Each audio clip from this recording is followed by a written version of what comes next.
Today I will talk about how can you enable passcode on your FxPro app. We're going to figure out the solution or know how you can do that on your app. So you just follow these ways, then it's going to work with you. So all you have to do, so you just go down, you click here on more down here.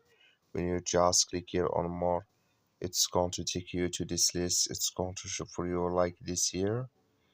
So then you just click here on security settings, just click on it. Then you come to next step here. So then you click here on passcode, just click on it here or touch ID and here enter your passcode. I'm going to add this code for example, then you repeat it again.